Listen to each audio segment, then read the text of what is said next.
Saturday episode में आप सभी लोगों का हार्दिक स्वागत है। तो मेरा नाम है दर्शन और मैं एक वीडियो क्रिएटर हूँ जहाँ पे मैं आप लोगों को ट्रेनिंग देता हूँ कि कैसे आप अपने वीडियो को और भी बेहतर बना सकते हैं। इस वीडियो के अंदर मैं आप लोगों को गाइड करने वाला हूँ लेंसेज के बारे में। फिलहाल मैं क्रॉप बॉडी DSLR के साथ दो प्रकार के लेंसेज यूज कर रहा हूँ। इनमें से एक लेंस है प्राइम लेंस यानी कि 50mm एंड सेकेंड लेंस में यूज कर रहा हूँ जो कि है जूम लेंस यानी कि किट लेंस। तो ये दोनों लेंसेज में से कौन सा लेंस बेहतर है, लेट्स फाइंड आउट।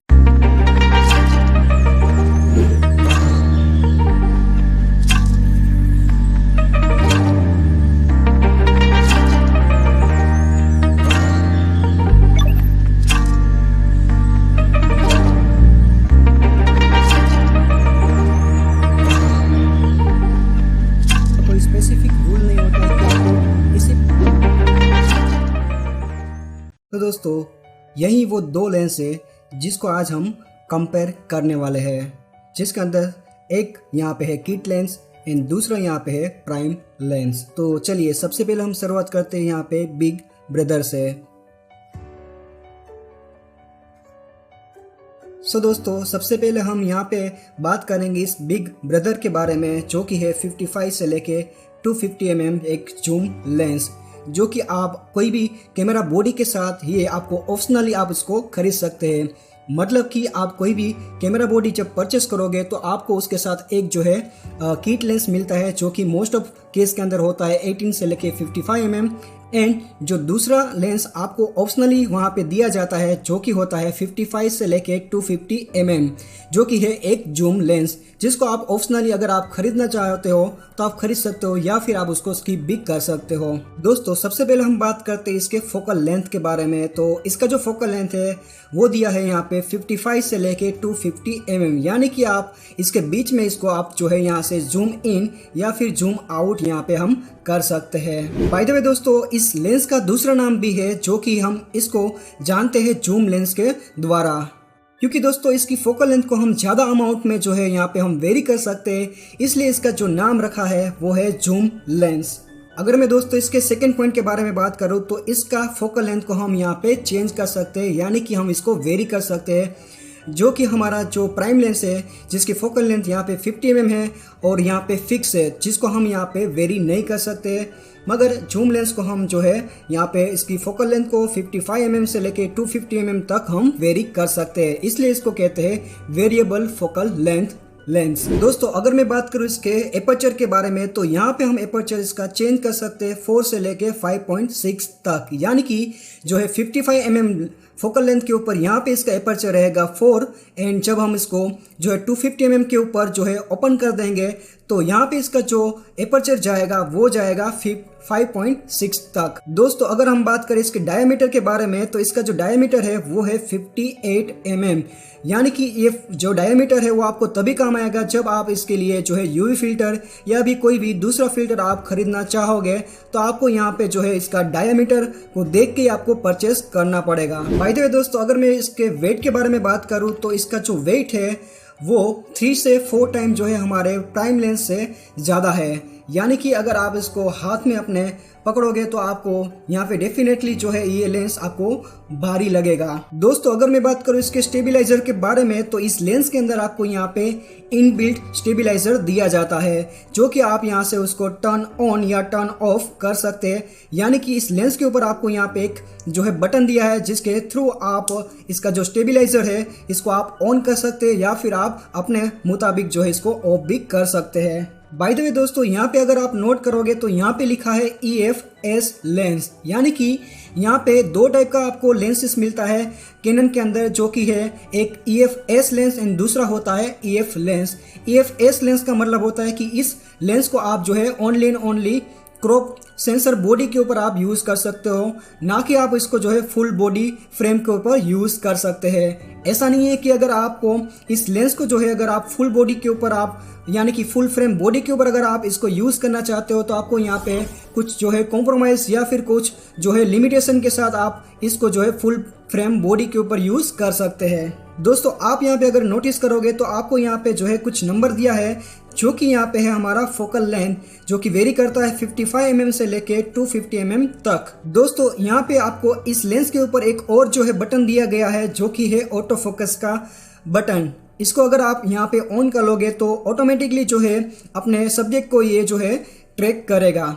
एंड दोस्तों अगर आप जो है इसको मैनुअल फोकस के ऊपर स्विच कर दोगे तो आपको यहाँ पे जो रिंग दिया है, जिसके थ्रू आप जो है अपने सब्जेक्ट को फोकस में ला सकते हैं। चलिए दोस्तों अभी हम बात करते हैं इसके परफॉर्मेंस के बारे में। तो मुझे इसका जो नेगेटिव पॉइंट लगता है वो एक ही है, जो कि है लो लाइट कंडीशन के अंदर इसका परफॉर्मेंस। जैसे कि दोस्तों हम यहाँ पे देख पा रहे हैं इसका जो एपर्चर है वो हम वेरी कर सकते हैं 4 से लेके 5.6 तक। मगर अगर हम इसका कंपैरिजन प्राइम लेंस से करें तो प्राइम लेंस के अंदर हमें जो मिनिमम एपर्चर मिलता है वो होता है 1.8 एंड इस लेंस के अंदर आपको जो मिनिमम एपर्चर मिलता है वो होता है 4। सो दोस्तों आप यहाँ पे आइडिया लगा सकते हैं कि प्राइम लेंस के कंपैरिजन में जूम लेंस का जो लो लाइट कंडीशन के अंदर जो परफॉर्मेंस है वो कुछ खास यहाँ पे आपको देखने के लिए नहीं मिलेगा। चलिए दोस्तों अभी हम बात करते हैं इस लेंस के प्राइस के बारे में। तो अगर आप इस लेंस को जो है कोई भी कैमरा बॉडी के साथ परचेस करोगे तो आपको यहाँ पे जो है कुछ डिस्काउंट के साथ ये जो लेंस है आपको मिल जाएगा। अगर दोस्तों इस लेंस को आप ऑनलाइन परचेस करोगे तो इसका जो कीमत है वो अमेज़न के ऊपर अभी फिलहाल है 15,000। सो दोस्तों यहाँ पे वन मोर टिप आपको मैं देना चाहूँगा, जो कि है अगर आप इस लेंस को वाकई में अगर बाय करना चाहते हो तो आपको मैं सजेस्ट करूँगा कि इसको आप जो है कैमरा बॉडी के साथ ही परचेस कर लीजिएगा। चलिए दोस्तों अभी हम बात करते हैं प्राइम लेंस के बारे में, जो कि है कैनन 50mm 1.8। सो दोस्तों ये है हमारा कैनन का 50mm 1.8 प्राइम लेंस। जैसे कि आप दोस्तों यहाँ पे देख पा रहे हो इसका जो फोकल लेंथ है यहाँ पे है 50mm, जो कि यहाँ पे फिक्स है। आप इसको जो है ना तो जूम इन कर सकते हो या फिर ना तो आप उसको जूम आउट कर सकते हो। अगर आपको ऑब्जेक्ट के पास जाना है तो आपको जो है खुद ही चल के ऑब्जेक्ट के पास या ऑब्जेक्ट से दूर आपको जाना पड़ेगा। इन दैट केस आप इस लेंस के थ्रू आप जो है यहाँ पे zoom in and zoom out बिल्कुल भी नहीं कर सकते। दोस्तों अगर मैं बात करूँ इसके एपर्चर के बारे में तो यहाँ पे आप देख सकते हो इसका यहाँ पे फिक्स एपर्चर दिया है, जो कि है 1.8। यानी कि इस लेंस का जो एपर्चर वैल्यू है यहाँ पे फिक्स दिया है 1.8। जैसे कि हमने देखा था कि जूम लेंस के अंदर हमारा जो लेंस का जो एपर्चर था वो यहाँ पे वेरी करता था 4 से लेके 5.6 तक। मगर इस प्राइम लेंस के अंदर जो एपर्चर आपको मिल रहा है वो यहाँ पे फिक्स मिलता है 1.8। अगर मैं दोस्तों इसके डायमीटर के बारे में बात करूँ तो यहाँ पे आप देख सकते हो इसका जो डायमीटर दिया है वो है 49 mm। यानी कि अगर आप इसके लिए जो है यूवी फिल्टर या भी कोई दूसरा फिल्टर आप परचेस करना चाहते हो तो आपको यहाँ पे इसका डायमीटर को ध्यान में रख के जो है यूवी फिल्टर खरीदना चाहिए।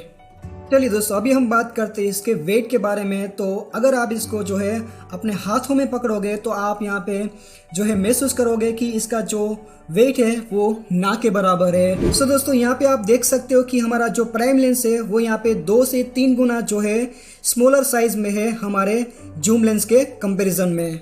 डेफिनेटली दोस्तों यहाँ पे मैं कह सकता हूँ कि कैनन का 50mm प्राइम लेंस जो कि एक पॉकेट फ्रेंडली लेंस है, जिसको आप कहीं पे भी आसानी से जो है कैरी कर सकते हैं। चलिए दोस्तों अभी हम बात करते हैं इस लेंस के ऊपर दिया गया फिजिकल बटन के बारे में। तो आप यहाँ पे अगर नोटिस करोगे तो आपको यहाँ पे सिर्फ एक ही जो है बटन दिया गया है, जो कि है ऑटो फोकस के लिए। यहाँ पे अगर आप नोटिस करोगे तो आपको जो है यहाँ पे जो है स्टेबिलाइजर का कोई भी जो है बटन इस लेंस के ऊपर आपको नहीं दिया गया है। सो दोस्तों जैसे कि हमने देखा था कि हमारा जूम लेंस यानी कि किट लेंस के अंदर आपको यहाँ पे स्टेबिलाइजर का जो है ऑप्शन दिया गया था, मगर प्राइम लेंस के अंदर आपको यहाँ पे ऐसा कोई भी जो है फिजिकल बटन आपको यहाँ पे नहीं दिया गया।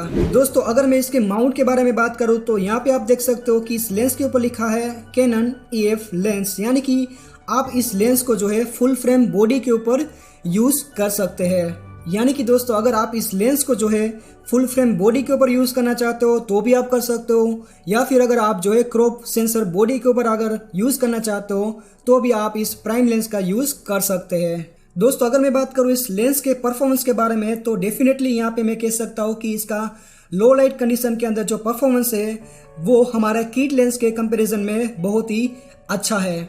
यानी कि दोस्तों हम इसको जो है 1.8 तक जो है इसके एपर्चर को ओपन कर सकते हैं। तो डेफिनेटली लो लाइट कंडीशन के अंदर ये जो छोटा सा जो प्राइम लेंस है वो सफिशिएंटली काम करता है एंड आपको एक जो है बेहतरीन यहाँ पे आउटपुट देता है। चलिए दोस्तों, अभी हम बात करते हैं इस लेंस के प्राइस टैग के बारे में। तो अगर आप इस लेंस को बाय करने में इंटरेस्टेड हो तो आपको यहाँ पे करना पड़ेगा 8,000 से लेके 9,000 के बीच में, क्योंकि दोस्तों ऑफलाइन एंड ऑनलाइन मार्केट के बीच में इसका जो प्राइस है वो वेरी करता है 8,000 से लेके 9,000 के बीच में। बाय द वे दोस्तों, अगर आप लोग मुझे पूछोगे कि ये दोनों लेंस में से कौन सा लेंस बेहतरीन है, तो मैं आपको बोलूँगा कि अगर आप जो है वेरिएबल फोकल लेंथ को चाहते हो तो आपको डेफिनेटली जो है जूम लेंस को खरीदना चाहिए। एंड अगर आप चाहते हो कि आपको जो है फिक्स यानी कि फोकल लेंथ के ऊपर अगर आपको काम करना है तो आप यहाँ पे डेफिनेटली जो है कैनन का 50mm लेंस परचेस कर सकते हैं, जो कि दोस्तों आपको अपने काम के पर्सपेक्टिव को देख के दोनों लेंस में से आपको अपने काम के हिसाब से चूज करना चाहिए।